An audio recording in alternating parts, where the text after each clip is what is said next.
I'm Julianna Caldwell, and we have Calvin Tran here from the Los Angeles County Public Works. And today we're going to give you kind of a brief introduction to STEM and what we do. So we're going to start off about ourselves, of course. I'm a lifelong local of the greater LA region and have actually received my undergrad from California State University, Northridge. I have worked in a large array of local infrastructure fields, including natural gas, potable water, transmission distribution, and I'm currently in actually flood control management. When I'm not working, I actually love to garden and PC gaming, and of course, autocross. That's me there in my Mustang. So as a whole, my first introduction to engineering was actually when I won a scholarship to attend the American Association of University Women's summer camp called Tech Trek. This was around 7th or 8th grade for myself. And there I got to attend college for an entire week and take engineering classes. I also found that I really loved to watch shows like Modern Marvels or Engineering Disasters. And in fact, you can probably still see a lot of these shows somewhere on YouTube. I also got to participate in our family grading business as a heavy equipment operator. That's me there on the right on a 15-ton compacting roller. So Calvin's going to talk a little bit about himself now. Thanks, Juliana. Hi, everyone. My name is Calvin Tran. I'm an associate civil engineer with LA County Public Works. I have about 10 years of work experience, 2 in the private sector and 8 with the county. I do hold a bachelor's in civil and environmental engineering from UC Irvine, and I have my master's in public administration from Cal State Northridge.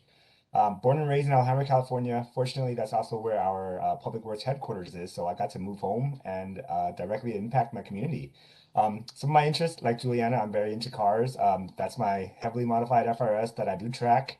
I love taking it to the canyons. I'm also a big LA Rams fan. Hopefully you guys are too. You know, I went to the Super Bowl.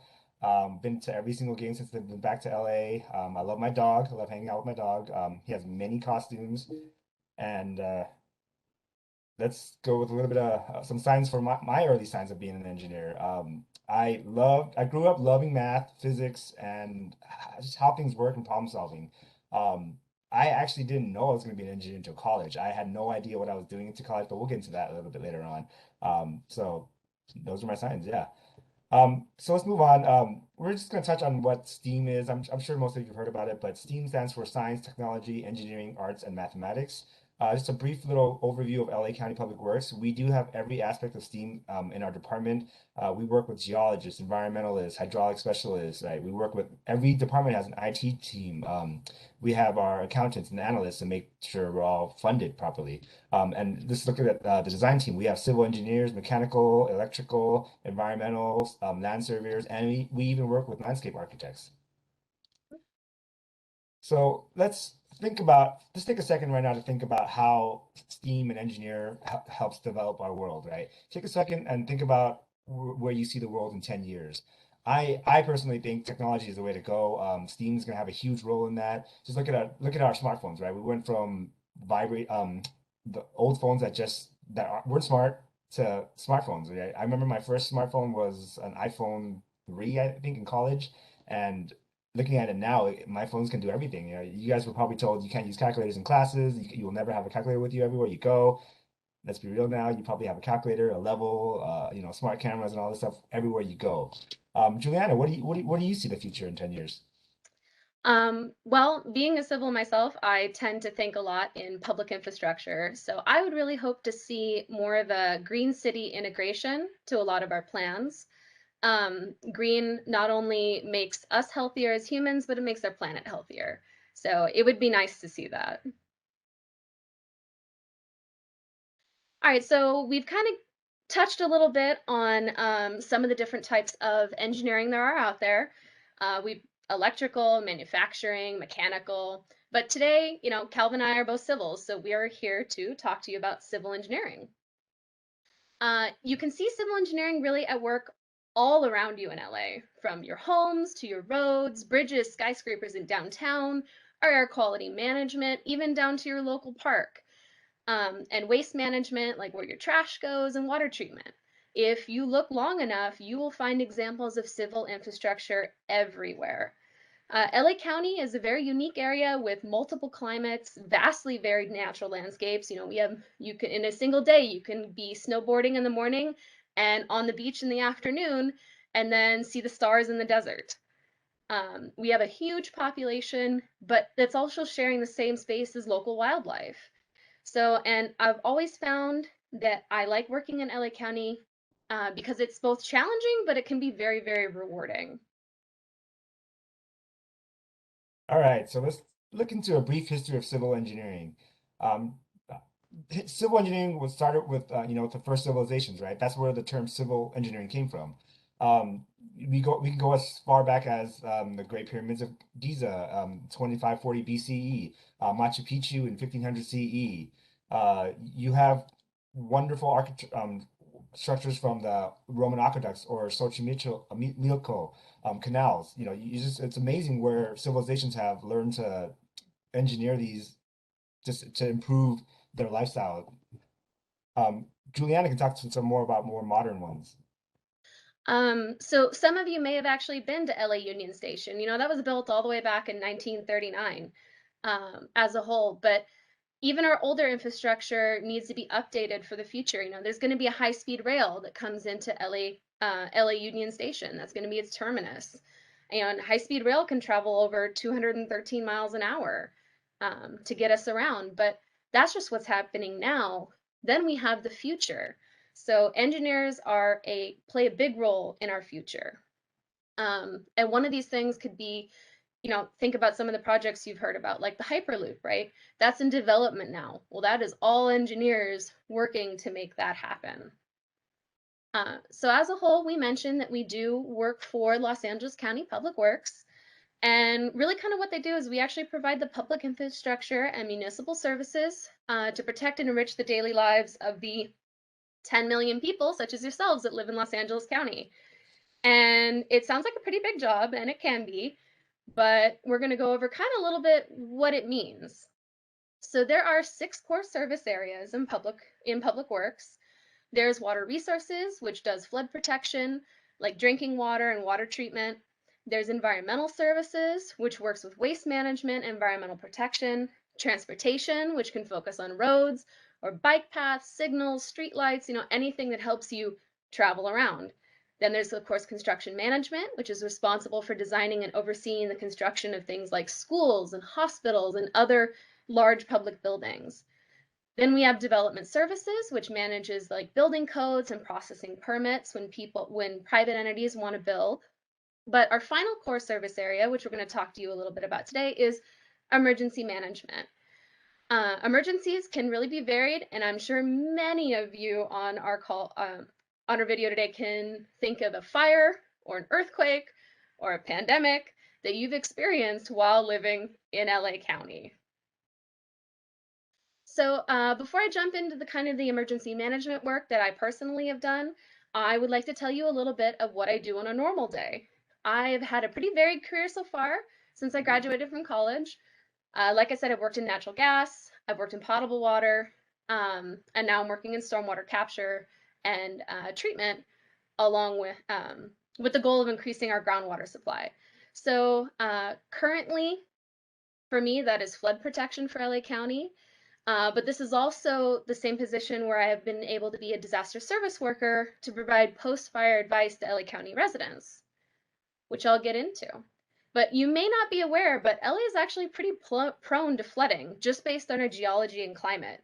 You may not be aware of this is because the flood control district was started in 1915 after a huge disastrous flood in 1914 that caused $500 million in today's money of damages to LA City. We've spent over a century creating the physical infrastructure to keep flooding controlled and save the life and property of across the 2,700 square miles that is LA County. But it's more important as we go into the future with climate change, actually adjusting the types of rain events we have, creating storms that dump more water but in shorter periods of time. That means our flood control infrastructure has to adapt to that. It's also heavily tested after wildfire events, as they have to deal with more water and more fire debris that's washed off the mountains into the system. Excuse me for a moment. into the system as a whole. So let me log back in real quick. It seems that Yeah, so this is a good time to plug the library. So if you want to see what other virtual events we have coming up, you can check out our website, lacountylibrary.org. And in that upper right-hand corner, there's going to be a thing that says events, and you can click on that and you can see what other programs we have coming up. I know we have some cool STEAM stuff. We always have some cool STEAM stuff on the docket. So after this program, you should definitely go check that out. And if you're ready, I can throw it back over to you. yep, Cool. there we go. Everything should be back to the way it was. I apologize for that. So in a normal day, I can actually work in environmental permits and compliance for projects that repair or design new infrastructure. That means I can do anything from facilitate permit compliance to manage other skilled biologists, do a lot of public outreach. Supporting our environment can really be part of almost every engineering project out there, especially civil. And since we are not just stewards of society, but we're here to actually better humanity and better how we live while still supporting the natural world around us. So as a whole, when a disaster happens in LA County, public engineers like Calvin and myself actually become what are called disaster service workers. And this is where we work to use our knowledge and skills to help LA County recover and to protect the life and property of people. I have been called to give engineering advice as part of a team to residents after wildfires. And when wildfires burn an area, such as the Bobcat or the lake fires or the Woolsey fire, as you see pictured on the screen, there is still a lot of work to do after the fire is put out to recover and recover well.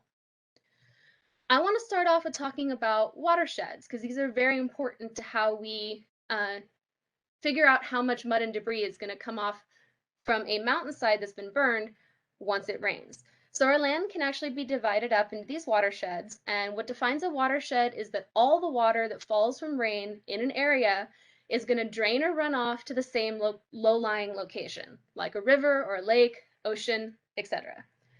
Civil engineers actually learn how to calculate the total amount of water and the speed and time it will take that water to reach the lowest point in that watershed.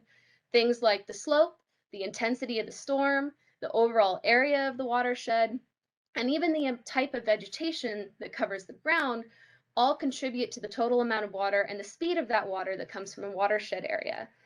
Vegetation is generally considered great for slowing down runoff and soaking up as much water as possible into the soil. For your pictures on the screen, I'd like to talk about the one on the left. That is actually a heat map that shows elevations. So the lighter color is actually higher elevations, and the darker the color gets, the lower the elevation. So it really gives you a visual representation of how a watershed collects water and drains off. All right, so all of this extra runoff when it rains after a fire can get mixed with the vegetation that is left, the burned material, ash, and the topsoil, and ends up turning into what are called mud and debris flows. And these events can cause a lot of property damage and can actually be pretty dangerous for the people that get in their way, as you can see on the screen. These are some of our parks areas that got inundated by mud flows. This mud is not wet any longer. It's actually dried to be almost concrete-like, so people are walking around on top of it.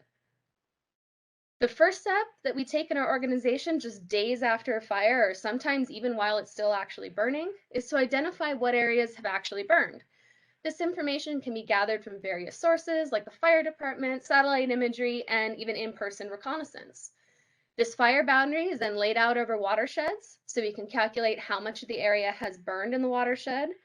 And then we redo the flow calculations off of those watersheds to get new numbers for runoff and the expected amount of debris to come with it now that the vegetation is gone. Then the housing and infrastructure layer is overlaid on that map, and the homes or people are identified as being in an impacted area. So pictures on the screen starting from the left to the right show this type of progression that we do. So first on the left, we'll see where the debris are going to flow. Then we identify for each typical intensity of storm, which properties are going to be impacted, starting with green for the smallest, lightest storm, all the way to red is the heaviest storm. Because more water the further all this debris is going to flow. If the burned areas won't impact homes or infrastructure or people, they're kind of just left alone. The final map on the end is what would happen if we tried to direct all of the debris flow onto the street and away from people's backyards. That allows us to actually clean it up easier because it's in the street. We may also use these maps to identify areas where public works can build larger structures, such as rail and timber structures, that will slow down debris or divert it away from homes entirely. Well, so far, all the work I've talked about has really been about identifying watersheds and the expected debris, and all that's done in our office by a specialized team. The next part is where I actually got to become involved as a disaster service worker. This is where we take lists and maps of the identified properties that have the potential to be impacted by a debris flow, and we personally go to each one and try to make contact with the resident or owner. And it really allows us to give personalized in the field advice for each property for its protection and life protection. But one tough part of this job is that sometimes you're making contact with people that have just lost everything. But we strive to treat the situation with compassion as we give advice on mud flows. There's also concern for personal safety that we have to take into consideration. Sometimes hot spots from the fire are still burning in the area, or wind will kick up the fine ash that's left over. So maybe when we go out, we're going to have to wear respirators, or we will always have our traffic safety vests on and our public works badges for identification. When we do make contact with the residents, we first ask permission and if they would like an assessment of their property. Once permission is given, we kind of let them know that their property has the possibility of being impacted by a debris or mud flow due to all the burned area around them. We then walk their property and use our experience and civil engineering knowledge to see where the flows are going to move on the property and what buildings they might have there that could possibly be in the way. And then we provide specific advice to the heavily impacted homes. This specific advice would actually, an example of it is in the picture in the very middle on the slide. And so we'll actually, draw out where the houses are, everything going on, and where we'd like them to put sandbags or other things. When it comes to flows, most of the time, unless you build a huge dam or a huge debris basin, you really can't stop it. Water is a very strong force of nature. But what we can do is we can redirect the flows away from buildings or other less occupied areas. We can do this, like I said before, through sandbagging or building plywood and pipe deflectors, like you can see in the top left-hand side of the screen, or maybe adding plastic sheeting to the sliding glass door and put that under sandbags. Sometimes we have to be very cognizant that we can't design deflectors that direct flow onto other neighbors' properties, because that wouldn't be fair to them. Everything needs to be directed back onto the street or into other existing swales and stormwater infrastructure. And if we don't happen to make contact with a resident, we then drop off a package to them so that they can be aware of the risk and they can contact us to have us come do a personal assessment of their property. Once we've given all that advice, the only thing left to do is actually wait for it to rain. These pictures all show successful property protection and the protection of life. As you can see, the sandbags and plywood structures all kept the mud and debris flowing down the streets and around or away from all the homes. And then once it comes to the streets, public works or other street services will come to clean it all up. Sometimes no amount of structures will safely protect a home. And even with all this, we might still advise those properties to evacuate ahead of rain events. And this might seem like it's all for like the first event of rain after a fire, but it can actually take up a full 5 years for a watershed to fully recover from a wildfire. So this is something that these residents have to be concerned about for the following 5 years until enough new vegetation grows back that it'll keep the dirt and the mud and everything on the hillsides. All right, well, thank you for listening to me. I now want to pass it off to Calvin so he can tell you what he does. Thanks, Juliana. So I'm a design engineer, and let's go over a little bit about what I do as a design engineer, and I'll talk about how I use that for, during the Woolsey fire disaster. So as a design engineer, we get approached with a problem or an issue. For example, here, the top left photo, we have a damaged guardrail. I'm told that there's a guardrail that's damaged. I need to go out there and assess it. I do my I collect my field notes, I assess the situation, and then I bring those notes home to my office. And the top right shows a microstation, which is a computer-aided drafting software where we draw up our designs. The final product looks like what we have on the bottom left, which is what we call our plans. These plans are just like your Legos. Like if everyone has ever played with Legos, you know you have an instructions booklet, or if you've ever built furniture, like an IKEA manual. This tells the contractor or whoever's repairing the guardrail how to repair it to the specifications of the specific engineer. And the bottom right shows the final product of how a completed guardrail should look like. The next slide, I was just tying off of what Juliana was saying was about the Union Station and about the terminus. I wanted to show you guys. I want to take this opportunity to show you guys a pretty rare sight for normal civilians, I guess. This is a tunnel boring machine. This was actually taken in downtown Los Angeles, right next to Little Tokyo. The top left is a kind of a far off view of the tunnel boring machine in pieces. The top right shows the drill bit. It's basically a giant drill bit the size of a tunnel. You can see that they dug a giant pit on the bottom left. This is to construct the train that's going underneath downtown LA that should be hopefully here in the next couple of years. The bottom right shows you one of the terminuses. That's where the train's going to be going through. That drill bit's going to be going in there. It's going to be digging a hole. I believe it digs like maybe a few feet a day, and this has to go through all of downtown Los Angeles. So it's a pretty amazing feat. I just thought I'd take this opportunity to show everyone the equipment and the sites that we use. The next slide shows some more views of it. If anyone can recognize this intersection on Alameda, it's in downtown LA. This is when they dug up that hole. They had to board it up so that traffic can still flow. The pictures on the bottom left and the right shows you a view of it from underground, and it shows you the types of utilities that engineers deal with every day when we're trying to construct something. So if we're building a subway station 50 feet underground, what else is also underground? You have storm drains, sewer lines, electricity, power lines, cable lines, you name it, right? That's just an example. And the bottom left picture just shows you an example of how we keep the utilities in place, because we wouldn't want to interrupt your sewer line or your water line or any of your utilities while we're constructing. So it's very important that we maintain all the infrastructure while we're improving the infrastructure.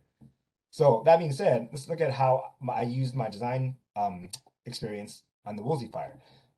In a natural disaster like the Woolsey fire, the engineers, the first responders can't really do much until the fire is contained. So the emergency responders cannot do much. The first responders are your firefighters, right? They go out there, they put out the fire, they make sure everyone's safe, they save the lives.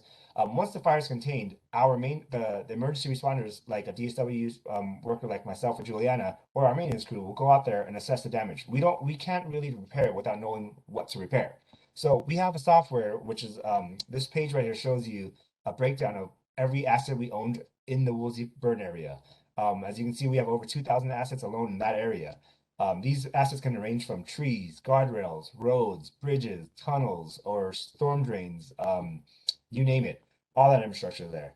So just to give you guys a scale of how hot this fire was, I'm gonna show you some pictures from the damages of the Woolsey fire. The next slide shows some cars. When I went out there to inspect the road, I was tasked to repair the guardrail on one of a few of the major roads in the Woolsey burn area. We had to walk the site. We had to make sure, we had to assess which ones were damaged, which ones were not, and how to repair it. And I just thought it was interesting to see how hot the fire was. As you can see, some of the wheels were melted into liquid metal, and they were just sitting there. The next photo shows a burned guardrail. It's extremely important for us to maintain these because we want to make sure when you're driving on the roads that you don't have any hazards of falling off the cliff. You don't know if the oncoming traffic could be in your lane, or rock slides or any animals that can be crossing that might startle a driver. And you want to make sure that the guardrails that are in place are functional. You don't want it to be burned or structurally compromised, because the purpose of the guardrail is to protect people. The next photo shows a burned tunnel. This was one of the tunnels in, I believe, on Mulholland. From the outside, it looks like it just might be burned on the surface, right? And people might think, oh, it's fine. But our engineers actually have to go there. We have to assess the damage. We want to make sure it's structurally sound.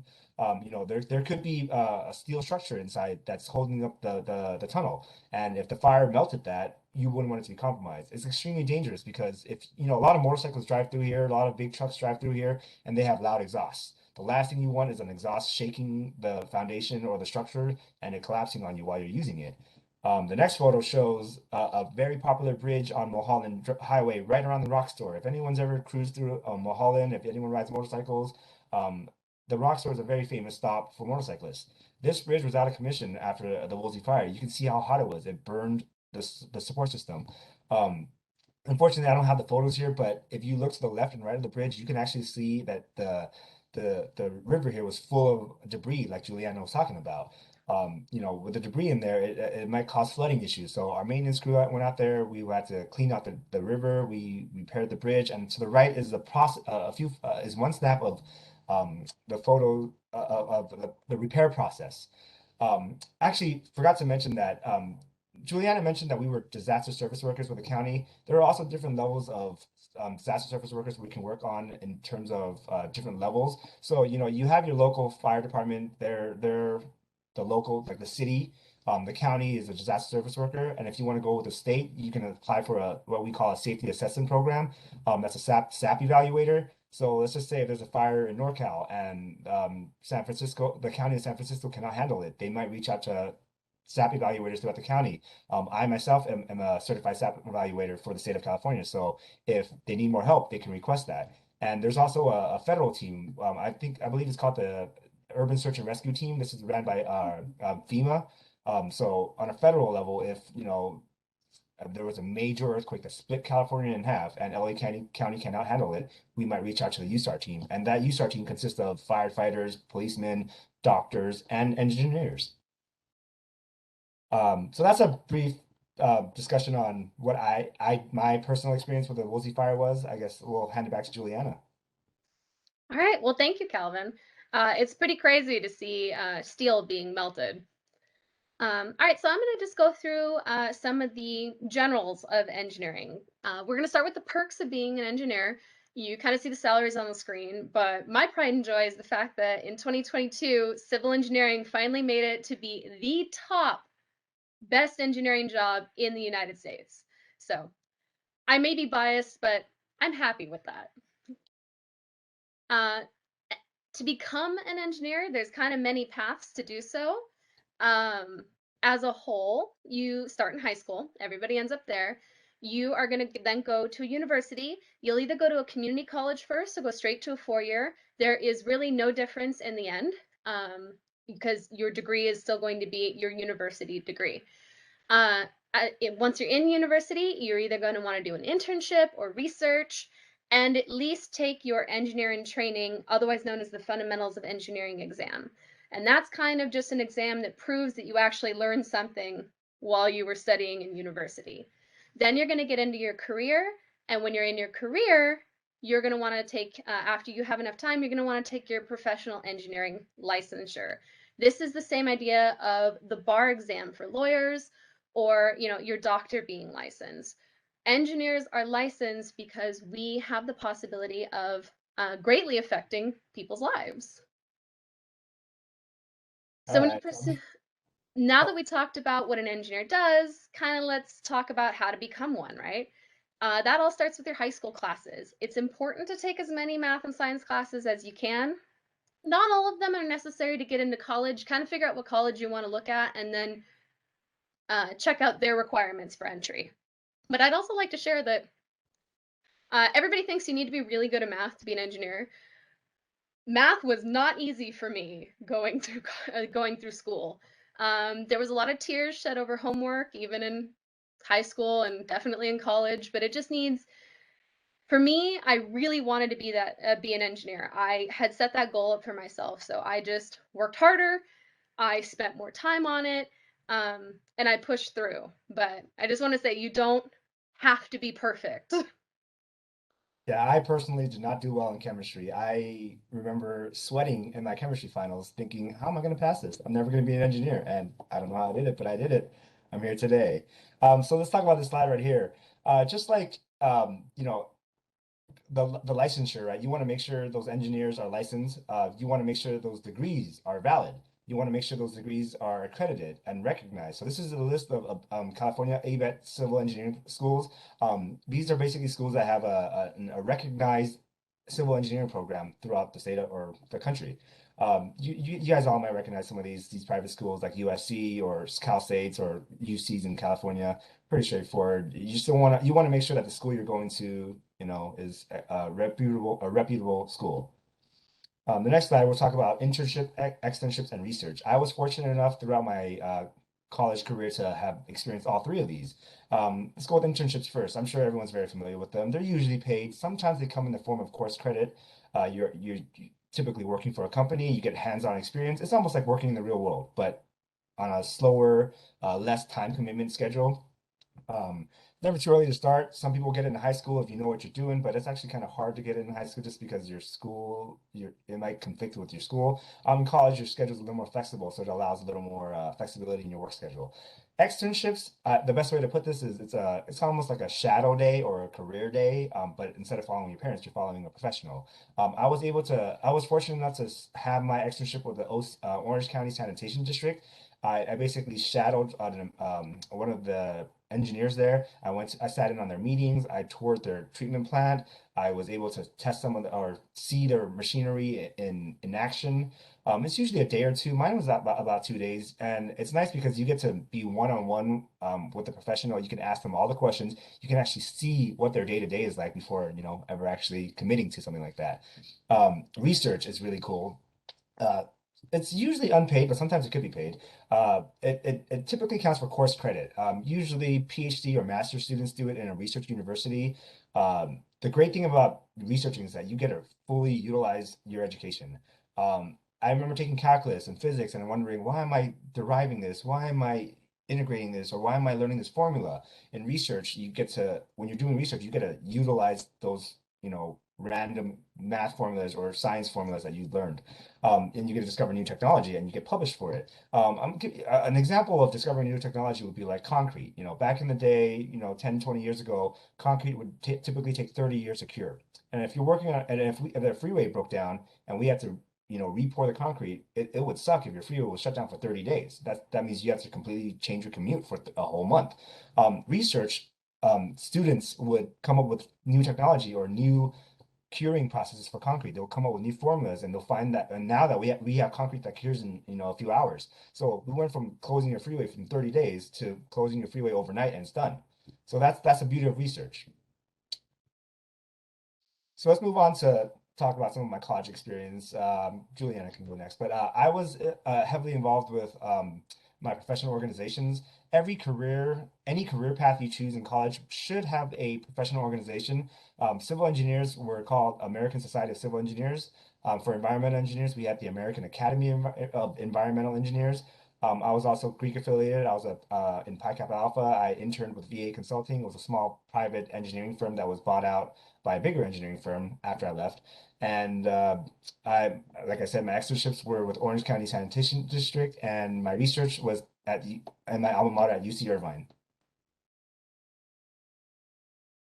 Cool. All right. So to piggyback off Calvin's, I will talk about my college experience. So I did spend a lot of my free time participating in ASCE, American Society of Civil Engineer related activities, tours, competitions, going to national conferences. And I was also pretty heavily involved in the National Student Seal Bridge competition. I was actually co-captain with my friend Sarah for our bridge entry. We actually did so well in our regional competition, we finally got to go to nationals after a couple years of not being able to go as a school. And we won first place for design and display there. Something pretty cool about the steel bridge competition is that we actually had to build that bridge ourselves. That is us on the bottom left welding the bridge together. The whole bridge had to break down into pieces, as you see in the middle picture, and then we had to compete in how fast it took us to put the bridge together. A lot of those connections, were done with bolts, right? And it wouldn't be a true bridge if you didn't actually load it with weight after you built it. So after we built it under time pressure, we then had to load it with 2,500 pounds. That's about the weight of like a regular four-door car, and see how much the bridge would deflect and what would happen to it. Some bridges failed. Ours did not that year. I've also worked a number of paid internships for LA Department of Water and Power and Metropolitan Water District. The rest of my free time was pretty much spent working or studying. I was also an RA and I lived on campus at Cal State Northridge. And at some point I did decide I needed more work and declared a minor in geology. Kind of rounds out your education as a whole for engineering degrees because they tend not to have a whole lot of room for electives. So there's some important things you can do now to kind of develop your skills if you want to go into a STEM field. You know, everybody knows the basic ones, right? Yeah, being decent at math or good have scientific basis down or being good using computer programs. But I kind of want to focus on the fact that there's a lot of soft skills involved in being in STEM. So other than problem solving, there's negotiating, there is writing and public speaking. I have yet to meet a civil engineer who doesn't work as a part of a team. It takes a lot of people to work together to do something like building a skyscraper. As a whole, you may want to know of some of our other student employment opportunities. If any of you are in high school, you may qualify to work, if you want to, with LA County. If you're interested in an internship, that is the link below. And then to wrap it up, why do you want to become a civil engineer? I can say for me, I like being able to directly impact my local community. I can go around in my neighborhood or in my city really and be like, you know, I'm working to protect these homes. I was involved in this project. There's really a sense of pride to that. Calvin, how about you? Very similar, Juliana. I mean, again, one of my proudest moments was my first assignments coming back to when I started working in the county was fixing a traffic signal right next to our office. So if you've ever had trouble leaving the office, you can blame my supervisor. But if it helps, you know, you're welcome. But yeah, definitely being able to make an impact, a positive impact, right? Was one of my driving factors, and just, you know, knowing how things worked. It was great. All right, well, that ends our presentation. Thank you for sticking with us through various technical difficulties. Calvin and I are available for questions if you think of some later. These are our emails on the screen. You can also use the QR code to take a little survey about what we talked to you about today. So with that, I will turn it back over to libraries. Awesome. Thank you all for sharing your experiences. I appreciate it. All those pictures are so interesting. They're things that I just like wouldn't see in my normal life. So it's cool to see pictures of like that huge drill. That's that's pretty cool. So I have a couple of questions for you all. So what percentage of your job is out in the field versus at a desk? We could probably both answer this, Calvin. Yes, You go please. first. Sure. As a design engineer, I'd say percentage wise, I'd probably say about 5 to 10%. Basically, anytime I have a new project, I definitely have to go out in the field. As I'm progressing the project, sometimes I might have to go back out to pick up something I may have missed. And then also during the entire life phase of the project, basically, we go in and out. It's especially important during the construction phase because when something is being constructed, um, they might encounter issues, and that's where the engineer who designed it has to go out there and, you know, see it firsthand so we can address the issue appropriately. But I'd say about minimum 10% of the time, on average, probably like 20% of the time that we're constantly out there. At least as in my role. I mean, I've had other roles where I've gone out a lot more, but I'll let Juliana touch on hers.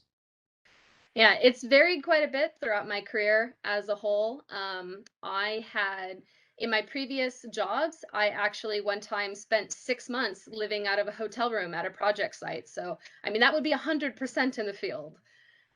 Here in my current job at at Public Works, I'd say it's about 15 to 20% of my time is spent visiting project sites.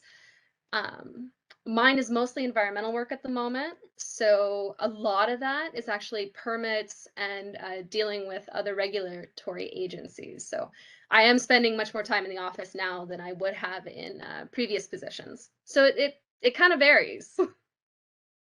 That's the beauty of our jobs, though. We do have a lot of flexibility, right? Juliana mentioned that we had a disaster service. I mean, sorry, a construction management core service area in the county, right? So we do have construction engineers who are pretty much 100% of the time out in the field. They are on job sites 100% of their job. So it varies, but hopefully that gives a good summary of the flexibility we have.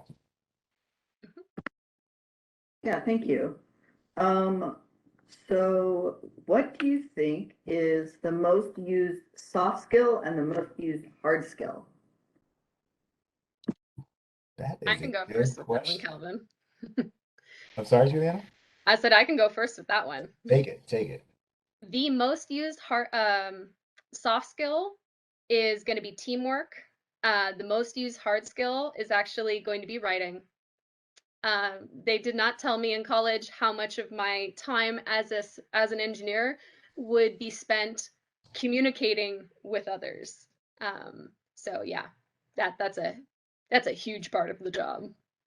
I'm not sure. I gotta get on. That's a very good one. Actually, I didn't even know about the writing. You're right, because it's the thing is we're engineers. We're very technical. We have our terminology, and it's completely useless if we cannot translate what we're trying to say. So I would say writing is very important. Um, I'm not sure where this skill falls because it's not really a common skill to for career, but we call it engineering judgment. I definitely think the most important skill that we have as an engineer is called engineering judgment. And sometimes the rules or the standards tell us to do one thing, but as an engineer, you know, you're factoring in safety and you're factoring the cost, the efficiency, the effectiveness. Definitely safety is the number one priority. But sometimes it requires us to deviate from standards. And it's extremely critical for an engineer to have good engineering judgment. It's like when there's a doctor, there's a method to do something, and if something happens on the job and the patient is going under an emergency, the doctor might have to deviate from their standards to save that patient's life. And that's the best way for me to put it. But I don't know where that falls in hard or soft skills, but that's, in my opinion, the most critical skill for an engineer. It's a good one too. Do you find that you're often having to write for non-engineers and like figure out how to best communicate different things for like just the general public or somebody who just doesn't have the same experiences as you do? I would say 80% of the communication that I do on a daily basis is to other non-engineers. That's a fair way to put it. Yep, Yeah. absolutely. Because you Yeah. have to take into account too, the contractors, the people building what we're building, they're not engineers. So it's like giving them very specific and difficult instructions. If they're not clear or understandable, they might make a big mistake, and it might be on our fault because we miscommunicated that. And there is a little bit of a difference between what's considered like a public engineer, like Calvin and myself, who are working for a public agency, versus an engineer who chooses to work what's called private. So like a private firm, like a private construction firm. Um, so yeah, there's a little bit of a difference depending on how much communicating to non-engineers you do. In the public field, you will spend a lot more of your time communicating with people who aren't engineers. In y'all's experiences, that was going to be another question. What is the big differences between the public and the private sector? I can, Julianna, if you don't mind, I'll take this one first. You can chime in if you like. I guess from my experience, the private sector works on a little more flashy stuff. Like they'll build the Golden Gate Bridge, the SoFi Stadium, or crypto. I personally call it Staples Center, right? Because it was built being called Staples Center. The private sector usually builds those. The county definitely is involved more so in the permitting and the licensing and all that stuff. But most of the public sector work is infrastructure we use every day. It's stuff people like to take for granted. You know, when there's a pothole, they'll call us and they'll blame us. Or if there's an issue with their water line, they'll call us, and that's what we do. You know, that's kind of the best way to summarize the difference in work, in my opinion. That is a very good classification. Yeah, I would say that. I don't think I have anything to add to that. So, what is the best part of your job? What is the thing you wake up every day and you're like, I really hope I get to do this one thing today? Ooh, I was there's gonna so say one of many. the perks is the 440 schedule that Julianna and I enjoy. We don't work Fridays, but that doesn't really answer your question because we want to focus on our careers. But I think without a doubt, mine would be that I wake up knowing that I'm helping people in my own community. It can't get better than that. I mean, obviously, aside from the perks that Juliana shared, engineers come with a great salary. We have great benefits. Obviously, our flexibility, we're not working Fridays is a pretty nice perk. But on top of all that, the cherry on top of that is that you're actually helping people and doing good. I love doing that. I love waking up knowing that I'm hopefully doing something that benefits the community. You took the words out of my mouth. I was like, there's a lot of good things about my job that I like to focus on. But yeah, definitely bettering my community, especially the community that I am living in at the moment, and making it better for my family, making it better for my friends. Um, so that's part of the reason we're called public servants. um, yeah,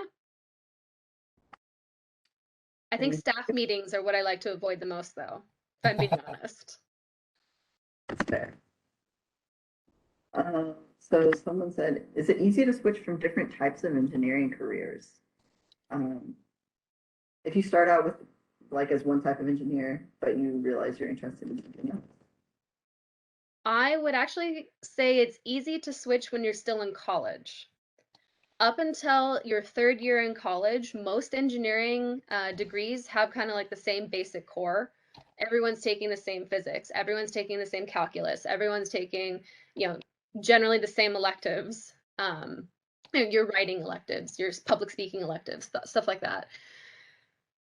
After when you get into your third year of college, that's when you start getting into kind of the nitty gritty of your profession. And at least in my college, people actually flop back and forth after that third year when they realize that, maybe electrical engineering wasn't for me, or maybe, civil wasn't. I prefer project management. So, but once you get into your career, um, it's not easy, but it's not impossible. We did have engineers coming back in their 30s to CSUN to get a different engineering degree because they wanted to switch their careers. Um, it takes a lot of work, it takes a lot of effort, but it is not impossible. But it is hard once you're deep into your career. Yeah, to echo on that, the later you decide to transition, the harder it is, but it's not impossible. And that's a great question, Christina, because that's actually how I ended up double majoring. Going in this, I guess this is a good time to use my experience to answer this question because it might help. I went into college undecided, undeclared. I had no idea what I wanted to do. Uh, my first year, I decided to go into engineering because my APs in high school were math and science based. And I had no idea what kind of engineering. I told myself I passed environmental AP, physics, and calculus, among other ones, but those were the three that stood out. So I figured, what do those three have in common? Environmental engineering. So I was like, okay, let's do it. My second year in college, I just declared environmental engineering. Mistake number one there was not knowing what an environmental engineer actually does. So it's a good thing you guys are all here listening to what we actually do because I highly recommend you talk to professionals in whatever profession you want to pursue and find out what they actually do. Externships, right? But I found out what an environmental engineer actually does, and I was like, that's not what I want to do. They're important. Don't get me wrong. They are the ones who are preserving the world, right? But I'd rather help like civilization than I wouldn't say slow it down, but they do make it harder for us to build something, right? Like if you want to build a new home for a bunch of kids or families, well, we have to think about the environmental aspects. And now it slows things down. It's not impossible, it just makes it a little harder. So junior year comes, I'm like, what do I do? I don't like doing this. I talked to my counselor, and they were like, well, civil engineering is very similar to environmental engineering. You could switch over to that. And seeing that I was like 3.5 years into my environmental engineering degree, I was like, okay, let's pick up civil, and I ended up doubling and ended up loving civil. I had no idea what a civil engineer was. I had no idea public works was at my hometown until they started recruiting my senior year. And that's when I was like, wow, the stars fell on my lap and online for me. So I got lucky there.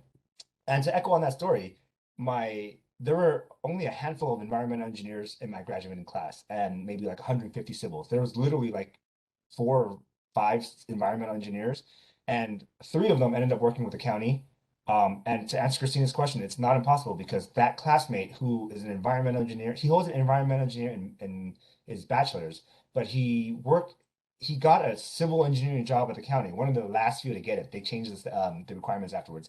But during his few years at the county, he decided to get his master's in civil engineering, and that's how he now follows the same line that I have, that Juliana and I have in the civil engineering sector in LA County.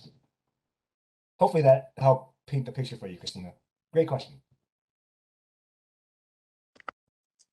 So thank you for sharing your experiences. And I think we have time for one more question. So I'm gonna ask, how do you stay current? Like what kind of resources do you use to know what's going on in engineering worldwide and what other people are doing and what the trends are? Well, okay. So my Instagram feed is full of a lot of stuff from like Popular Science and Popular Mechanics magazines. Um, Believe it or not, because infrastructure is such a big deal right now, in our national climate, there's actually there's a lot of newspapers that will cover things like this. I also get a lot of information that comes from your professional organizations. So we mentioned the professional organizations in terms of college, but these are things that you keep in touch with throughout your entire career. And they will send you information about, what's going on nationally and across the world that's specific to your field. So there's the American Society of Mechanical Engineers, there's the American Society of Electrical Engineers, civil, environmental, etc. So a lot of times that is kind of that connection there. Yeah, echoing Juliana, it's it's funny to say this, but social media is one of the best ways to kind of keep in that loop. It's what you follow on Twitter or Instagram, right? And it kind of keeps me up to date like that. Yeah, I think social media is definitely for everyone. It's just kind of like a way to maybe hear voices that you might not have heard or just, I don't know. I think social media is really good for kind of staying up to date on what's going on. So I think that's about it. That's all I've got for you all. Do you have any parting words for future engineers? My parting words are, one, make sure you talk to other engineers and things like that. Uh, and two, you will face difficulties in your STEM career, uh, even when you're in school or later, but it's always good to go back to, why did I want to become an engineer? Why am I doing this? And to refocus yourself. It's No college career is an easy path. It doesn't matter whether it's STEM or not. There will always be challenges, and just make sure you keep in mind why you're there and why you want to reach your goal, whatever that goal may be. That's great advice, Juliana. I guess mine, I mean, I kind of touched on mine earlier, was to be, don't be afraid to reach out to professionals. I honestly wish I was bolder when I was in high school. I wouldn't have wasted 5 years in college. I mean, I got another degree out of it, but it's great. But it wasn't necessary. Had I had more guidance younger, I would have known what I needed to do, and I would have gotten there faster. It's just more so, everyone needs to remember that, if you were to pursue a STEM or STEAM profession, just know that you're in it for the long run, right? It's not very flexible because you don't get a doctorate degree to go work in business, right? You don't get an engineering degree to start being a lawyer. Just you can, but it's kind of like why, right? So don't be afraid to reach out to them, and it's a numbers game. If you reach out to 10 professional engineers and one responded, that's a win, right? And I'm pretty sure most of us, are nice enough to respond. You guys have Juliana and my emails. Feel free to shoot us emails. Last week I gave a presentation and one of the students actually emailed me on the side, and I spent time to answer that. So it's a numbers game. don't be afraid to reach out to us. That's my best tip. Thank you all for sharing your time and your experiences and for offering to help out some of our attendees today. Visit our website, lacountylibrary.org, to check out future programs. There's going to be a survey after this event, so please take the survey. It helps us out. It helps Public Works out. It's just a good thing for everyone.